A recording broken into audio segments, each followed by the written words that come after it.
Bismillahirrahmanirrahim. Assalamualaikum warahmatullahi wabarakatuh. Bismillah walhamdulillah. Wassalatu wassalamu ala rasulillah wa ala alihi wa sahbihi wa man walah amma ba'du. Baik, terima kasih atas diskusi dan presentasi yang sudah dilakukan.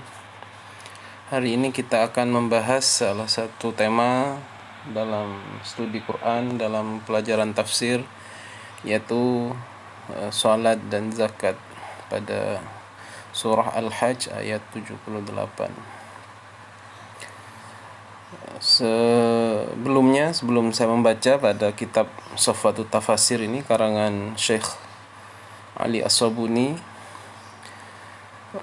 salat dan zakat, saya akan menjelaskan tentang sedikit hubungan antara salat dan zakat. Jadi dalam Al-Quran itu banyak sekali ayat-ayat yang memerintahkan kita untuk melaksanakan sholat plus dibarengi dengan zakat. Misalkan aqimus shalah wa atuz zakah, dan juga ayat-ayat yang lain yang banyak sekali. Jadi seringkali sholat itu, ibadah sholat itu seringkali dihubungkan dengan atau dilanjutkan dengan zakatnya.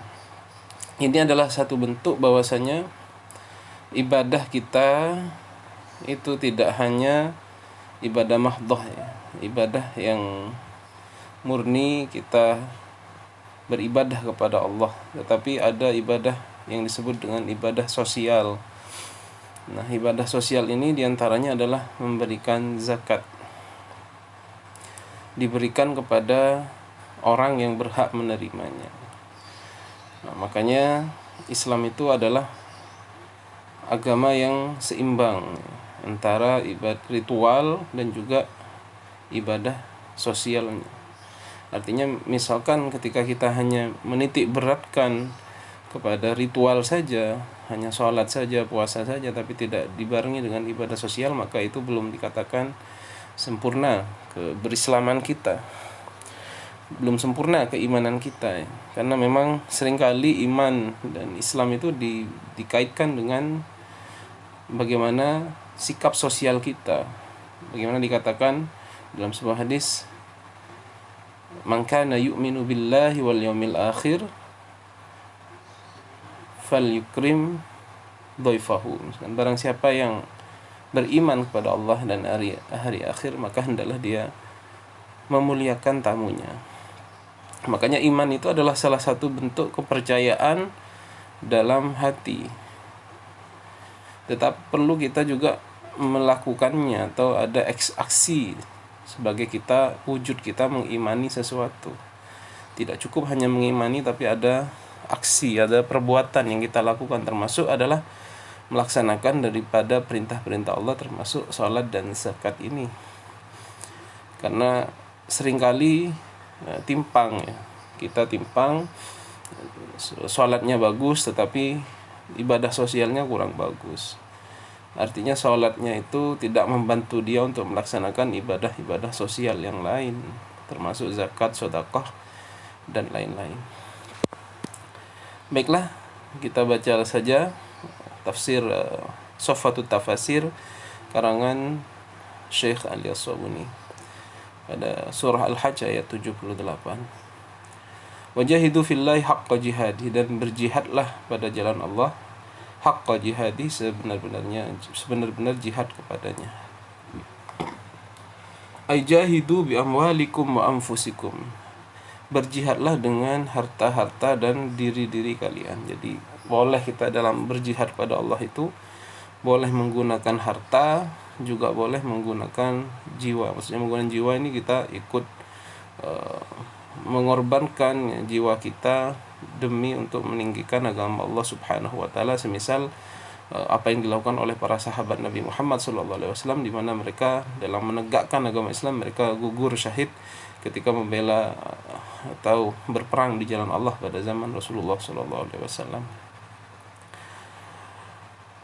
Ai jahidu bi amwalikum wa anfusikum, berjihadlah dengan harta-harta kamu kalian.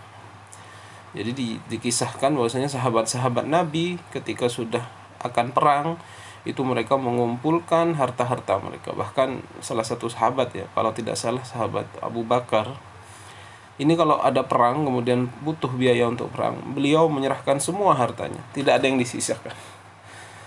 Tidak ada yang disisakan. Allahu a'lam apa Sayyidina Abu Bakar apa Umar, ya. Pokoknya di antara pembesar sahabat itu seperti itu. Ada yang separuhnya dikasihkan.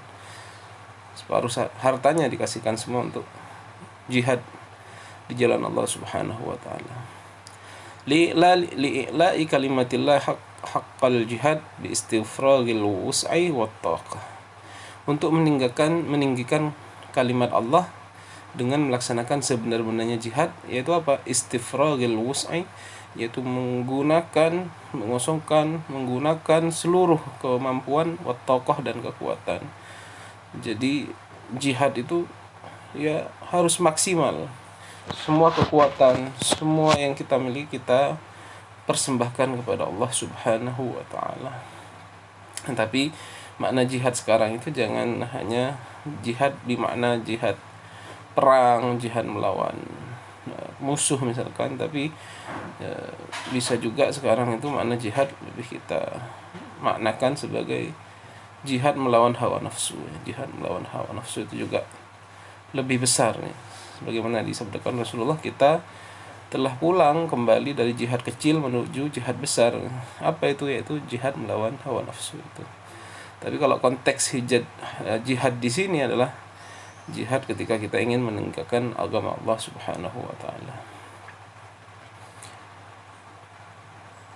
Huwa jtabakum, dialah Allah yang telah memilih kepada kamu sekalian. Ai huwa ikhtarakum, artinya Allah telah memilih kepada kamu sekalian mim bainil umami, di antara umat-umat yang lain, linusrati dinihi, untuk menolong agama Allah. Jadi Allah memilih kita sebagai umat akhir zaman, umat Nabi Muhammad. Tentunya ini menjadi kebanggaan bagi kita, karena tentunya setiap umat itu kebanggaannya kembali kepada yang dipimpin. Sedangkan pemimpin kita adalah Nabi Muhammad SAW.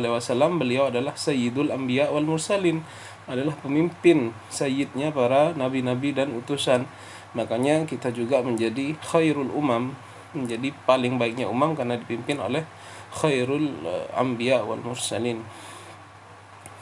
Wa khassakum bi akmali syar'in wa akrami rasulin, dan telah menghususkan bagi kamu dengan sempurnanya syariat, dengan paling sempurnanya syariat, yaitu syariat kita menjadi paling sempurna di antara syariat yang lain, dan menjadi syariat yang kekal abadi hingga hari kiamat. Wa akrami rasul, dan paling mulianya rasul. Sudah kita jelaskan tadi, Nabi Muhammad adalah sayyidul anbiya wal mursalin. Wa ma ja'alna 'alaikum fid din min haraj, dan tidaklah kami jadikan bagi kamu sekalian dalam agama itu dari kesusahan. Haraj, kesusahan. Ai artinya wa ma ja'ala, dan kami tidak menjadikan 'alaikum, atas kamu sekalian, fi hadzal din, dalam agama ini, min daikin, dari kesempitan, wala masyaqqah, dan juga kesusahan. Wala kallafakum, dan tidak membebani kalian, ma la tutiqun, ya apa yang kamu tidak mampu untuk melaksanakan. Bal hiyal hanifiyah, tapi dia adalah agama yang hanif, agama yang lurus, as-samhah, yang penuh dengan toleransi. Wa lihadza qal millata abikum Ibrahim, agama nabimu, agama bapakmu Ibrahim. Aidinukum alladzi la haraja fih, artinya agamamu yang tidak ada kesulitan di dalamnya. Huwa dinu Ibrahim, dia adalah agamanya Nabi Ibrahim. Falzimuhu, maka hendaklah kamu menetapi agama itu. Li'annahu din al-qayyim, karena itu adalah agama yang lurus. Kaqaulihi, seperti firman Allah, dinan qayyiman, agama yang lurus. Millata Ibrahim, agama Nabi Ibrahim. Hanifan, yang lurus. Jadi kita ini tidak ada kesulitan sama sekali dalam agama kita ini. Jadi wa ma ja'ala lakum fid din min haraj, segala hal dalam agama Islam itu memudahkan, tidak ada yang menyusahkan. Kalau kita lihat pada agama-agama yang terdahulu sangat berat. Ada yang harus bunuh diri ketika melakukan taubat, kalau kena najis bajunya harus dipotong, sangat berat ya.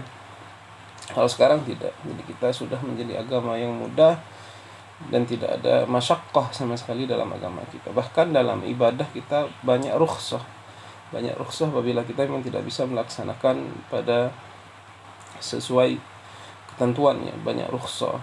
Tidak bisa sholat berdiri, bisa duduk, tidak bisa duduk berbaring, dan selanjutnya. Ketika perjalanan boleh mengqasar, boleh menjamak sholat, dan lain sebagainya. Itu adalah salah satu karakteristik agama kita yang Hanafiyah as-samhah, penuh dengan kemudahan, tidak ada kesempitan sama sekali ya.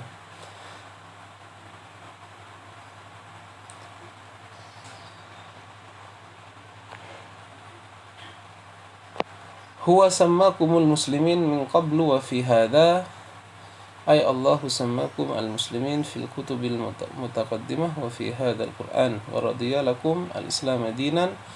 قال الإمام الفخر المعنى إنه سبحانه في سائر المتقدمة على القرآن بين فضلكم على الأمم وسماكم بهذا الاسم الأكرم لأجل الشهادة المذكورة فلما خصكم بهذه الكرامة فاعبدوه فلا تردوا تكاليفه.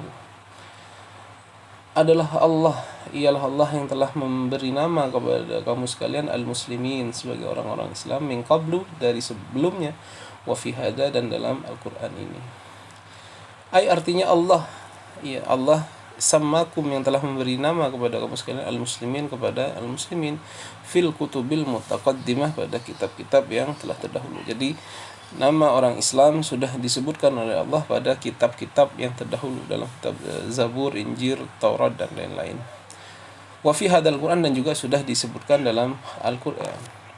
Wa radiyalakum al-Islam dinan, dan telah ridha Allah kepada kamu sekalian Islam sebagai agama. Qala al-Imam al-Fakhr, berkata Imam Fakhruddin Ar-Razi, al-makna innahu subhanahu fi sa'il maqimah ala al-Qur'an, bahwasanya Allah subhanahu wa ta'ala telah menyebutkan pada kitab-kitab yang mendahului Al-Qur'an dan menjelaskan keutamaan dari umat-umat, dan telah menjelaskan keutamaan kalian dari umat-umat dan lain, dan telah menamakan kamu dengan nama yang sangat mulia ini, li ajli syahadah al-mudhkurah, untuk syahadah ya, pensaksian yang akan disebutkan.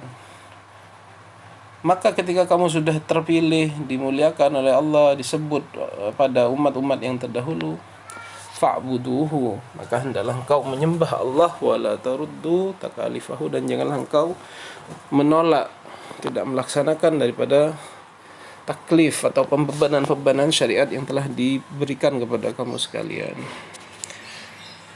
Liyakuna rasulu syahidan alaikum, agar menjadi rasul itu menjadi syahid, saksi bagi kalian. Wa takunu, dan ada kalian syuhada, adalah menjadi saksi, ala nas, kepada manusia.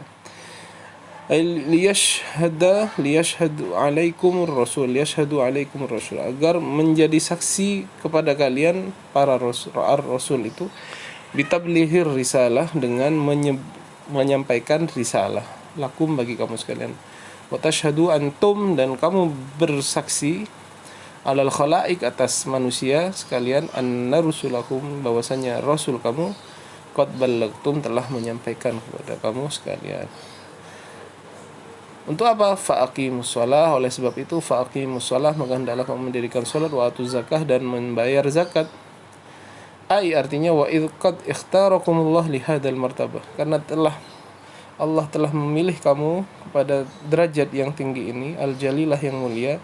Fashkurullah, maka hendaklah bersyukur kepada Allah, ala ni'matihi, atas nikmat-nikmatnya, biada'is salah, dengan melaksanakan salat, wa daf'iz zakah, dan membayar zakat. Jadi salat dan zakat itu adalah salah satu bentuk syukur kita. Sudah dijadikan khairul umam, sudah diberikan nabi yang menjadi khairul anbiya, sudah dijadikan agama yang paling mulia di antara agama-agama yang lain. Maka ini adalah salah satu nikmat terbesar ya, nikmat iman. Maka hendaklah kita bersyukur. Nikmat iman ini kita ada aksinya. Kita bersyukur dengan salat dan membayar zakat. Sebenarnya salat dan zakat ini tidaklah untuk Allah Subhanahu wa taala sama sekali, tapi pasti untuk kebaikan kita manusia ya. Dengan kita sholat sebenarnya kita mempunyai kebaikan. Sholat itu yang akan menjaga kita ya. Innas salata tanha anil fahsya'i wal munkar. Sholat mencegah dari fahsya dan munkar, keji dan munkar ya. Tentunya sholat yang benar ya. Sholat yang benar pasti menjaga kita dari itu. Kemudian juga membayar zakat sebagai bentuk kepedulian kita terhadap orang-orang yang membutuhkan di sekitar kita. Wa'tasimu billah, hendaklah kamu berpegangan pada Allah. Istamsaku, artinya berpeganganlah kamu sekalian bihablihi, dengan tali Allah al-matin yang kuat. Wasiqu, dan hendaklah kamu percaya. Wasta'inu, dan meminta billah, hanya kepada Allah. Fi jami' umurikum, pada semua perkara-perkara kamu sekalian.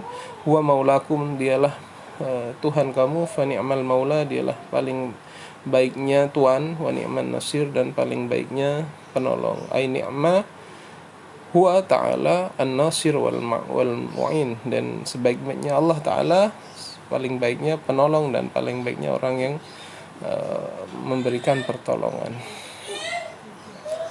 Jadi Allah subhanahu wa ta'ala adalah zat yang harus kita yakini, harus kita mintai tolong, bahwanya segala sesuatu berada di tangan Allah subhanahu wa ta'ala. Maka hendaklah kita berpegangan teguh kepada Allah subhanahu wa ta'ala ya. Berpegang teguh kepada Allah subhanahu wa ta'ala, sehingga kita berada pada lindungan Allah subhanahu wa ta'ala. Demikian penjelasan saya, mudah-mudahan bermanfaat. Assalamualaikum warahmatullahi wabarakatuh.